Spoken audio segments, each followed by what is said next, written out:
So you tried to import your crypto trades, or perhaps you tried to import your stock option trades, or maybe even your stock trades. And for some reason, Turbotax is giving you an error message saying you need to review like 100 or 200 issues. And I've seen a lot of people who tried to import their crypto have this happen to them this year. And the same thing with stock options as well. Now, I'm going to try to do something right here today that will help you save hours and hours of time, maybe even days of time trying to prepare your tax return because of this issue. You don't have to go through each one by one by one. And if you call a TurboTax agent, they're probably just going to tell you the same thing I'm going to tell you in this video. So the first thing you're going to want to do is scroll down here to where it says investment income, and you're going to want to go to revisit this area. It probably will say revisit, maybe it would say start, but if you've already imported it, it should say revisit. You click there. Now on your screen, it won't be asking you some of these questions, so we're just going to skip past this. I'm just going to say yes in this particular circumstance. And then of course you probably already did this. You try to import your crypto or your stocks. We're just going to use crypto as an example because everyone loves crypto except for maybe like Warren Buffett and Charlie Munger. And I mean, who are those guys, right? So I know what you're probably thinking. Black Vito, I don't want to have to type in all of these trades, and this is just ridiculous. This is the reason why I imported this information, and I shouldn't have to go through all of this. Well, what I'm going to tell you is you're only going to have to type it in about one time. So let's say, for example, we're just going to use one of the most popular ones right now, and that is Coinbase. So it's going to ask you this question: did you get a 1099B from Coinbase? You'll just say no for this example. If you didn't get one, how did you receive this? So if you purchased it, obviously you would say you purchased it unless you did get it as a gift. And then let's just say you have a multitude of cryptocurrencies. So maybe it was Dogecoin, and maybe it was Ethereum, and maybe it was Bitcoin. All together, you can just add up all of your cryptocurrencies, but as long as you're only aggregating the short-term gains. If you have any long-term gains, you're going to have to enter that in separately. But what we're going to do is we're going to aggregate all of your sales and all of your buys into one big transaction. So you would just say crypto. So then you would go down, and let's just say now the date acquired, you can say some other date, and then you would say various. Boom. Very, very simple. The reason why they use various is because this is a legit way of putting this into the system. So you don't have to worry about the IRS getting too upset by it, because it's not actually going to affect how much taxes you have to give to the government or how much taxes you don't have to give to the government. It's really going to just give you an easier way of putting this information in and get around this error that you are having. See, now if you try to type various in here, it's not going to let you do that. So you can just kind of make up a date, just as long as it's within the year. And then let's say, for example, the total proceeds, meaning out of all of your transactions, the total amount that you sold was $250,000. Now let's say the total cost, the total quantity that you bought was about 100,000. So you had a really good year. That's awesome. You made a very big profit. You're going to have to get taxed on that now, and the IRS wants their money now. So I have walked a lot of people through this, and it should be on there somewhere showing you the total proceeds you have for the year and the total cost basis you have for the year. Now make sure, once again, you want to put all of your short-term trades into one and your long-term trades into the other. Long-term meaning you held the position for more than a year and then you sold. And another thing is, if you have stock options and other things mixed in with this, you don't want to put them into one category. No, you would just want to use one asset class at a time. If you have options, you're just going to have to do one grand total for that one as well. So let's go over here. Boom. If none of these apply, you just click none of these apply. So this question here is the reason why you have to enter all of your short-term trades in as one transaction and any long-term trades as another transaction. You can still aggregate all of the short-term trades, and you can aggregate all of the long-term trades, but you have to make sure they're the same asset class and they are the same type of sell, whether it's a short-term capital gain or a long-term capital gain. If you don't know what a short-term or long-term capital gain, it's just a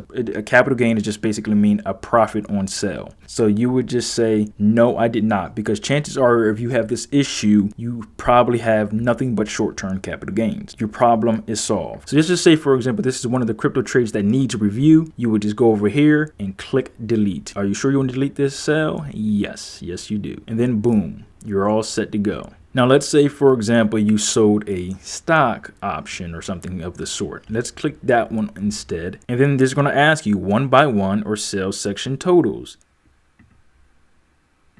they're asking you, how did you receive this item? You would do the same thing here. You would just go to short-term basis, reported to IRS, covered, because it's most likely is if you're receiving a 1099B of the sort. And then let's just say options in this particular case.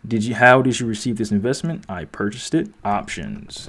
Date acquired, over here, various. Now, depending on what it shows as far as options are concerned on your paper, you can choose sold or expired. If you showed expired, then that means they expired worthless. If they expired worthless, then that means you basically put the cost basis and then the entire thing be written off as a loss. So if all of your options expired worthless, then you would just put it in this way. Now, if you sold them and they expired worthless, there's a combination of those two things. You might want to just do sold, and then you can just, once again, just put some date in there, let's say, and then you will want to put the total proceeds, whatever you got in total, and that should be on the papers as well. And then you would want to put the total cost basis. So let's say you look at any of these and see if they apply, and then boom, now you have that in there as well. And that's how you do it, folks. This is how this problem gets solved. And then once you go to review, it will take you through the review process, and you will basically see that the issue has been resolved as soon as you delete all of the other ones that shouldn't have been in there.